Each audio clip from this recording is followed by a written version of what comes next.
बिस्मिल्लाहिर्रहमानिर्रहीम। अस्सलाम वालेकुम नादरीन, आप यूट्यूब चैनल देख रहे हैं। मैं इमरान खान हूँ। सिर्फ एक जुमला पहुँचा है बाहर तक और बड़ी मुश्किल से।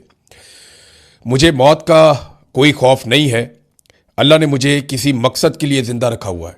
ये इमरान खान ने कहा जेल में, जब उन्हें कल चेक किया गया डॉक्टर्स की जानिब से। बहुत सारी वो कहते हैं मशीनें लेकर गए हुए थे, एक एम्बुलेंस के अंदर भर के इमरान खान साहब का चेकअप करने के लिए मशीनों को वहाँ पे इंस्टॉल किया गया। टेक्नीशियन भी गए हुए थे और मशीनों को वहाँ पे दोबारा से फंक्शनल किया गया। फिर इमरान खान साहब की आंख का चेकअप किया गया और उस बीच में इमरान खान साहब से बातचीत भी डॉक्टर्स करते रहे। अब सिर्फ एक जुमला है, सोर्स कुछ भी हो उसको आप छोड़ दें, मुझे मौत का कोई खौफ नहीं है। अल्लाह ने मुझे किसी मकसद के लिए ज़िंदा रखा हुआ है। ये इमरान खान साहब ने कहा और यही उनका पैगाम है। अब नाजरीन, डॉक्टरों की जो रिपोर्ट आई है उसके बाद ये रिपोर्ट ये कह रही है कि इमरान खान की आंख में बेहतरी हो रही है। ये दावा किया जा रहा है। यानी जो अब रिपोर्ट आई है इसमें एक चीज़ तो आप जहन में रखें, इमरान खान साहब की फैमिली के लोग नहीं थे। इमरान खान साहब के ज़ाती मुआलिजीन या जिन पे उनकी फैमिली एतबार करती है वो लोग इसके अंदर मौजूद नहीं थे। अब ये लोग मौजूद नहीं थे तो इस रिपोर्ट को यही कहा सकता है कि ये सरकारी रिपोर्ट है। तो जो सरकारी रिपोर्ट आई है उसकी बुनियाद पर यह दावा किया गया कि इमरान खान साहब की आंखों में बेहतरी आई है। सरकारी डॉक्टरों ने इमरान खान साहब को चेक करने के बाद आज सुबह अल्लामा राजा नासिर अब्बास साहब और बैरिस्टर गौहर साहब को 1 घंटा 20 मिनट तक ब्रीफिंग दी है कुछ इत्तलात के मुताबिक, और उन्होंने बताया जनाब कि इमरान खान साहब की आंख में बेहतरी आ रही है। अगर तो ये बेहतरी आ रही है तो ये बहुत अच्छी खबर है, यानी ये बड़ी खुशाइंद बात है और बहुत अच्छी बात है अगर इमरान खान साहब की आंख में बेहतरी आ रही है, क्योंकि बड़ी अलार्मिंग और बड़ी खौफनाक इत्तलात पिछले दिनों से आ रही थी।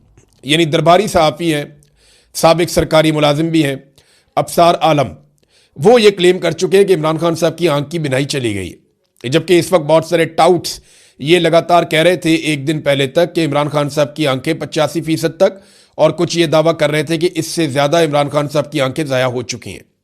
अफसार आलम साहब ने तो यहाँ तक कह दिया कि आंख की बिनाई ख़त्म ही हो चुकी है। और इन्हीं इतलात के ऊपर भरोसा किया जा सकता है क्योंकि इन लोगों के फ़ौजियों से ताल्लुकात हैं, तो फ़ौज के ज़राए से वहाँ पे ख़बर निकल आती है। अब इमरान खान साहब की फैमिली के पास या उनकी पार्टी के पास तो कोई आज़ाद ज़रिया नहीं है कि वो ये पता करें कि इमरान खान साहब की हालत कैसी है, सवाए इसके कि सलमान सफदर ने जो एक रिपोर्ट बनाई थी और वो भी डॉक्टरों की रिपोर्ट्स की बुनियाद पे इमरान खान साहब ने बताया था कि 85% मेरी आंख ख़राब हो चुकी है।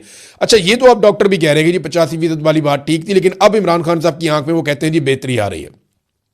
ये दावा किया गया। अच्छा, इस दावे पे ना सिर्फ बैरिस्टर गौहर और अल्लामा राजा नासिर अब्बास साहब को ब्रीफिंग दी गई, बल्कि इसके साथ साथ ये ब्रीफिंग इमरान खान साहब के डॉक्टरों को भी ब्रीफ किया गया। इस पे डॉक्टर आसिम का एक स्टेटमेंट भी आया। 25 मिनट तक इमरान खान साहब के जो डॉक्टर्स हैं उनके साथ टेलीफोन पे बातचीत की। अब जो इमरान खान के डॉक्टर हैं वो इस पे क्या कहते हैं, ये भी इंपॉर्टेंट है। इमरान खान के डॉक्टर कहते हैं कल रात 9:45 बजे मैंने फ़ोन पर इस्लामाबाद में 2 डॉक्टर से बात की जो इस वक्त इमरान खान की आंख का इलाज कर रहे हैं। मैंने अपने कुलीग डॉक्टर खुरम आज़म मिर्ज़ा, जो एक रेटिना स्पेशलिस्ट हैं, ये जो इमरान खान साहब की आंख में प्रॉब्लम है, उनको भी फ़ोन कॉल में शामिल किया। इस्लामाबाद के डॉक्टर ने तफसीलन बताया कि वो कब से इमरान खान साहब को देख रहे हैं। उन्होंने मुझे बताया कि खान साहब की तबीयत पहले से बहुत बेहतर है, उनकी बिनाई में भी बेहतरी आई है। मेरा दिल तो चाहता है कि मैं यकीन से कह पाता कि ये ऐसे ही है, लेकिन अफसोस ये है कि मैं ना तो इस बात की तस्दीक कर सकता हूँ और ना ही इस बात की तरदीद कर सकता हूँ। ये इसलिए कि मैंने ना खान साहब को खुद देखा है और ना ही उनसे बात की है। अच्छा जी, ये डेवलपमेंट है। इमरान खान साहब की फैमिली की जानिब से इसके ऊपर रद्द-ए-अमल स्टिल वही है कि हमें इमरान खान साहब से मिलवाया जाए, इमरान खान साहब के डॉक्टरों को इमरान खान साहब से मिलवाया जाए। जबकि जो पाकिस्तान तहरीक इंसाफ के लोग हैं या महमूद खान चकजई साहब हैं, उन्होंने पार्लियामेंट हाउस की मस्जिद के अंदर एक मीटिंग की। उन्होंने कहा जी हमारा धरना तो जारी रहेगा। फिर जो केपी हाउस के बाहर लोग बैठे थे वो भी बैठ गए। अब ये पार्लियामेंट हाउस के अंदर जो बैठे थे ये भी बैठे रहे।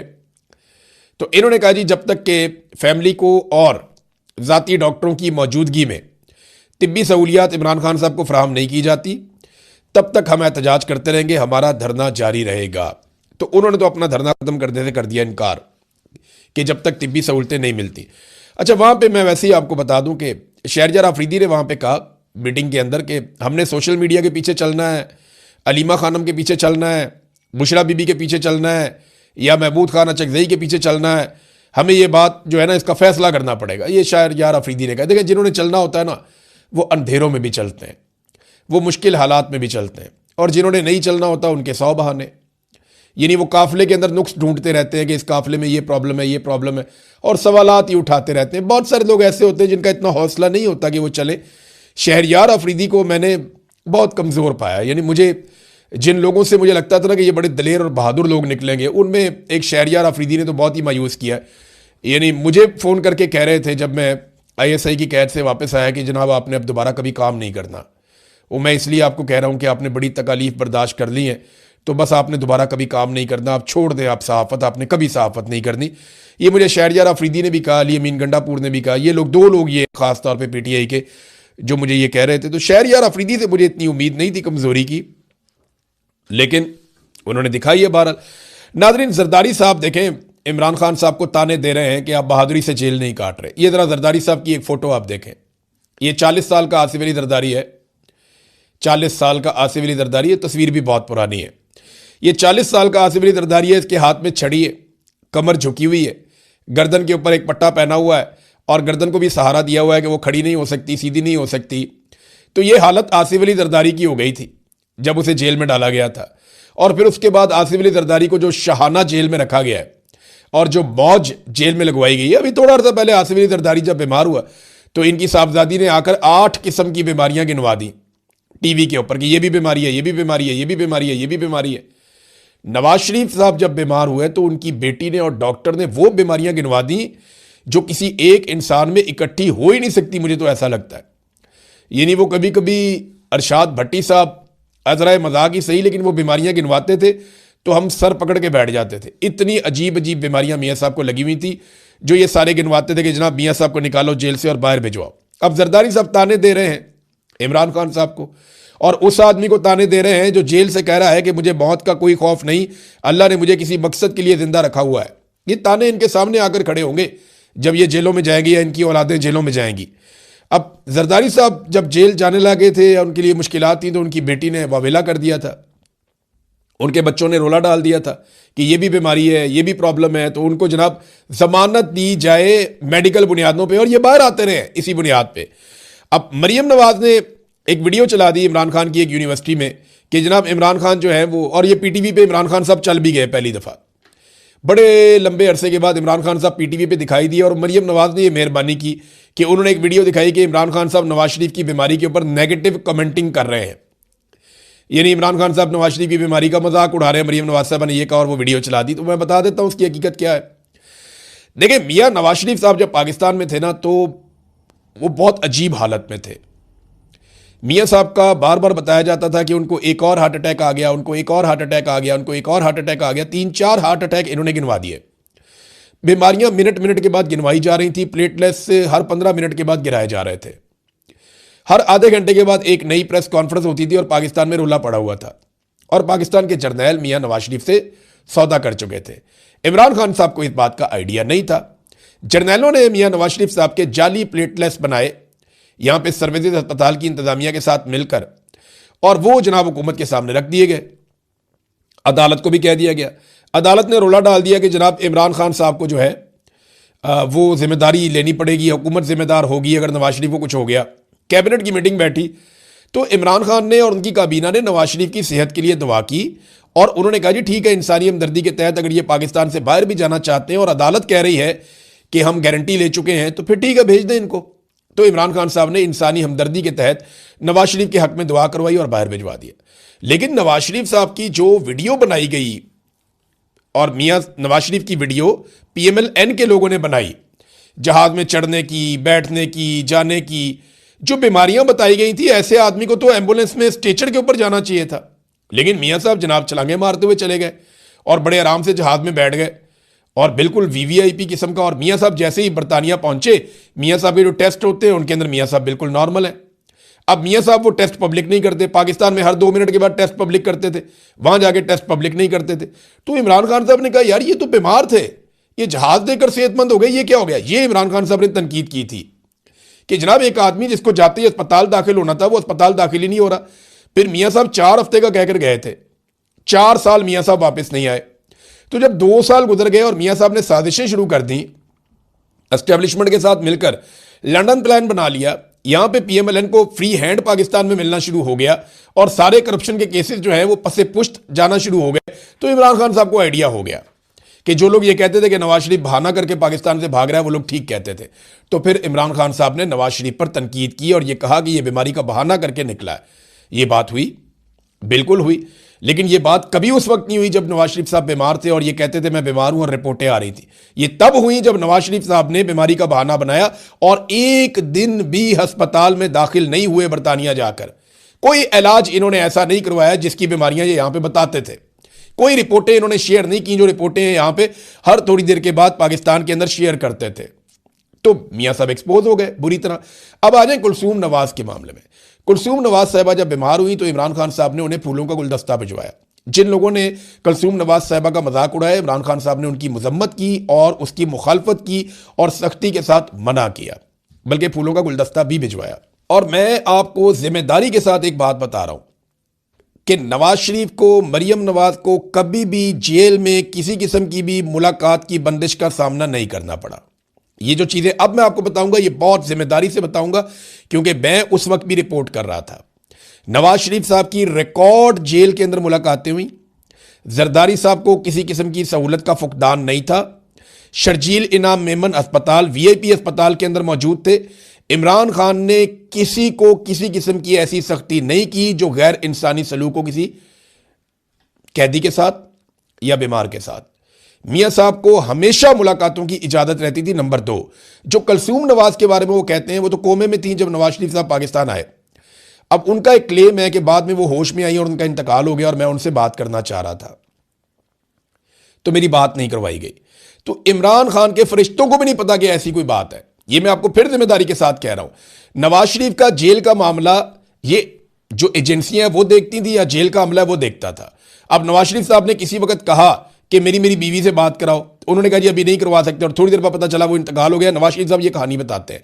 लेकिन मैं जिम्मेदारी के साथ कह रहा हूं कि इमरान खान का इस सारे अमल से कुछ लेना देना नहीं था, बल्कि इमरान खान साहब ने अहकाम जारी किए थे कि इनको फैसिलिटेट किया जाए और इनको परेशान ना किया जाए। और इमरान खान ने इंसानी हमदर्दी के तहत नवाज शरीफ को पाकिस्तान से बाहर भी भिजवाया। अब ये क्या कर रहे हैं कि वीडियोस को एडिट करके इधर का उधर उठा के उधर का उधर उठा के मिक्सचर बना के वो इमरान खान के खिलाफ प्रोपेगेंडा चला रहे हैं। नवाज शरीफ की तस्वीर कोई और लगा रहे हैं। इमरान खान ने जो तस्वीर दिखाई वो दिखाई जब नवाज शरीफ जहाज के अंदर हशाश बशाश मौजूद था। जितने प्लेटलेट्स गिर चुके थे ना, इतने प्लेटलेट्स गिरने के बाद इंसान दांत साफ नहीं कर सकता, इंसान शेव नहीं कर सकता। और नवाज शरीफ साहब बिल्कुल टेंशन होकर जहाज के अंदर बैठे हुए थे। तो ये चीजें देखने के बाद कोई शख्स भी हैरान होता है कि इमरान खान ने कहा कि मैंने ये अपने सामने रखी रिपोर्ट और सामने रखी वीडियो, तो मैंने कहा ये कैसे हो सकता है? एक आदमी इतना शदीद बीमार है और ये इस तरीके से जा रहा है, ये कैसे? मैं ये एक्सपेक्ट नहीं कर रहा था। तो इमरान खान साहब ने इसलिए वो बात की थी। अब इसको आप तोड़ मरोड़ के जो मर्जी करें। और 2020 में इमरान खान साहब ने बयान दिए नवाज शरीफ के बारे में। जब नवाज शरीफ साहब ने 2020-21 में उन्होंने बयान दिए, वो इसलिए कि नवाज शरीफ साहब ने वहां से सियासत शुरू कर दी, तो इमरान खान साहब ने यहां से जवाब देना शुरू कर दिया। अब मरियम नवाज कहती है कि इमरान खान साहब का एसी नहीं उतरवाऊंगी। भाई एसी होएगा तो उतरवाओगी ना। इमरान खान को तो अभी तक ए क्लास मिली नहीं, जो साबिक वजीर आजम का हक है। इमरान खान को तो रखा हुआ है बहुत बदतरीन हालात में। अब जिन हालात में उन्हें रखा हुआ है वहां पे तो एसी है ही नहीं, तो आपने उतारना क्या है? एसी तो होता है उस जगह पे जहां पे सुलाखें नहीं होती, प्रॉपर कमरे बने हुए होते हैं जेल के अंदर, और वीआईपी जगह होती है जहां पे ए क्लास होती है, जहां पे नवाज शरीफ और आप सारे लोग रहते रहे। इमरान खान को तो जनाब कभी एसी वाली जगह के ऊपर इन्होंने रखा ही नहीं है। इमरान खान ने कुलसूम नवाज के लिए फूल भी भिजवाए थे। ये मैं जिम्मेदारी के साथ कह रहा हूं, इसकी वीडियो बाकायदा मौजूद है, आप देख सकते हैं। देखिए मजाक किसने उड़ाया लाशों का? मरियम नवाज ने। अरशद शरीफ की लाश की तस्वीर मैयत की दिखा के मरियम नवाज ने मजाक उड़ाया, ताने कसे। हालांकि अरशद शरीफ हूं, मैं हूं जाती तौर पे, साबिर शाकिर हूं, मुईद पीरजादा हूं, या बाकी हमारे जितने भी सहाफ़ी हैं, हम सब ने कभी लाश का मजाक नहीं उड़ाया। हमने हमेशा बीमार की इज्जत की। हमने हमेशा ये कहा कि नहीं ये गलत है। हमने कभी लाशों के ऊपर इस तरह की हरकत नहीं की, बीमारी के ऊपर ऐसी हरकत नहीं की। हाँ, नवाज शरीफ वाले मामले में हमने पहले दिन बताया कि ये मकर करके जा रहे हैं, क्योंकि हमारे पास रिपोर्ट थी, हमें आइडिया था। मैं पहले बता रहा था ये प्लेटलेस रिपोर्टें सारी जाली आ रही हैं। फैसल बाटा बताता है ना, उसको पूछो कि कुत्ते का खून लेकर गए थे और नवाज शरीफ के प्लेटलेट्स गिराए थे। ये फैसल वाडा ने कहा ना कि किसी जानवर का खून था, कुत्ते का खून था, किसका खून था। वो फैसल वाडा कहता था हमने घर में बैठ के नवाज शरीफ की प्लेटलेट्स की रिपोर्टें तैयार की हैं। तो फैसल वाडा से पूछो कि कैसे तैयार की हैं, क्योंकि फैसल वाडा तो उस वक्त भी एस्टेब्लिशमेंट का आदमी था, इमरान खान की हुकूमत में था, आज भी एस्टेब्लिशमेंट का आदमी है, मौजूदा हुकूमत का भी हिस्सा है। तो अरशद शरीफ के जनाजे की तस्वीर का इन्होंने मजाक उड़ाया। हालांकि अरशद शरीफ ने या हमने कभी ऐसा नहीं किया, बल्कि हमेशा नेक तमन्नाओं का इजहार किया ऐसे किसी भी मामले पर जहां इंसानी मामला हो, इंसानी जान का मामला हो। नादरीन, गजा में फौज भेजने की तैयारियां तकरीबन मुकम्मल होती जा रही हैं। डोनाल्ड ट्रंप ने एक स्टेटमेंट भी दिया, उन्होंने कहा जी हज़ारों फौजी भी दिए जाएंगे और हमें अरबों डॉलर भी मिल रहे हैं। लेकिन पाकिस्तान जो है वो इसके बारे में अजीबोगरीब तरीके से खामोश है, इसके ऊपर कोई रद्द-ए-अमल नहीं दे रहा। ऐसा लगता है कि पाकिस्तान ने यह फैसला कर लिया है कि ये वाला काम भी पाकिस्तान की हुकूमत और पाकिस्तान की एस्टेब्लिशमेंट मिलकर करेगी। ख्वाहिश तो ये जो भी है आसिम मुनीर साहब की है, उन्होंने ही डोनाल्ड ट्रंप को मुलाकात करके ये मशवरे दिए हैं और उनके साथ मिलकर एक वर्किंग रिलेशन बनाया है। तो देखें ना, पहले इन्होंने कहा जी कि हम इसराइल के साथ कभी नहीं बैठेंगे, अब आप देख रहे हैं। फिर इन्होंने, इनके मौलवियों ने, इन्होंने सबने, ताहिर अशरफी वगैरह बहुत उछल उछल के बोलते थे ऊंची ऊंची आवाज़ में कि जनाब कभी ऐसे इत्तेहाद का हम हिस्सा नहीं बन सकते। वो देखिए आप, इत्तेहाद का ये लोग हिस्सा भी बन गए। फिर जनाब ये उछल उछल के कहते थे कि फ़लस्तीनियों की ख्वाहिश के खिलाफ हम कभी नहीं जाएंगे। फ़लस्तीनियों से इन्होंने पूछा भी नहीं, ये बोर्ड ऑफ पीस के अंदर भी घुस गए और उनकी हर चीज़ को जायज़ करार दे रहे हैं। फिर जनाब इन्होंने कहा जी फ़ौज कभी गजा नहीं भेजेंगे। ये भी आप देख लीजिएगा, थोड़े दिनों में इनको फ़ौज भेजनी पड़ जाएगी। मेरी इत्तला के मुताबिक कतर में पाकिस्तान के कुछ फ़ौजी तैनात हैं और वो कतर का तो कह कर गए हैं पाकिस्तान से, अब पता नहीं आगे कहाँ पे हैं, लेकिन कतर तक तो पाकिस्तान के फ़ौजी जिनकी ड्यूटियां लगी हैं वो कतर में तो पहुंचे हैं। यहाँ घर से ये बता कर गए हैं पाकिस्तान से कि हमारी कतर में ड्यूटी लग रही है, हम कतर जा रहे हैं। कुछ जो एडमिनिस्ट्रेटिव इनका पोर्शन है वो वहाँ पे कतर में पहुंचा है। अब वहाँ से उन्होंने कब जाना है और कहाँ जाना है या कहाँ वो पहुंचे हैं, इस बारे में अभी कुछ ऑफिशियल नहीं है, लेकिन जैसे ही ऑफिशियल इतलात आएंगी वो आपके पास पहुंच जाएंगी। अब जनाब ये हमास का मौक़िफ़ देने के लिए ना, हमास का एक बहुत पुराना एक वजीर है 2007 का, वो तुर्की में रहता है। अब उसका नाम लेकर इन्होंने बयान चलाना शुरू कर दिया, जनाब हमास की शराइत ये है कि अगर स्टेबलाइजेशन फोर्स आएगी तो वो ये करेगी और ये नहीं करेगी। भाई वो बंदा 2007 में हमास के साथ था, वो तब से अब तक तुर्की में रहता है। जो हमास इस वक्त गजा में मौजूद है और वो लोग जो इस वक्त फ़लस्तीनियों की नुमाइंदगी कर रहे हैं, उन्होंने इसके ऊपर जो रद्द-ए-अमल दिया वो पॉजिटिव नहीं है। और देखें, जो स्टेबलाइजेशन फोर्स जानी है उसका पहला काम है गैर मुसल्लह करना हमास को, और गैर मुसल्लह तो हमास होने के लिए बिल्कुल तैयार नहीं है। नाज़रीन, और ख़बरें मैं आपको दूंगा, लेकिन जाते जाते एक छोटी सी चीज़ बताता हूं कि फ़ौजी फाउंडेशन और आरिफ हबीब ग्रुप ने PIA के बाकी 25% शेयर्स भी खरीदने का फैसला कर लिया। यानी सारा कुछ ही इनका, हर चीज़ इनके लिए। फ़ौजी फाउंडेशन जिंदाबाद, PIA अब उनकी हो जाएगी मुकम्मल तौर पे और वो PIA को चलाएंगे। एक कौमी इदारा जो बहुत महंगा था, जिसके बहुत पैसे थे, इन्होंने ओने पोने फ़रोख्त कर दिया एक दूसरे कौमी इदारे को। यानी ये एक कंपनी की तरह काम कर रहे हैं जो अब इदारों को भी चलाएंगे। अब तक के लिए इतने ही, अपना ख्याल रखिएगा, अपने इस चैनल का भी। अल्लाह हाफिज़।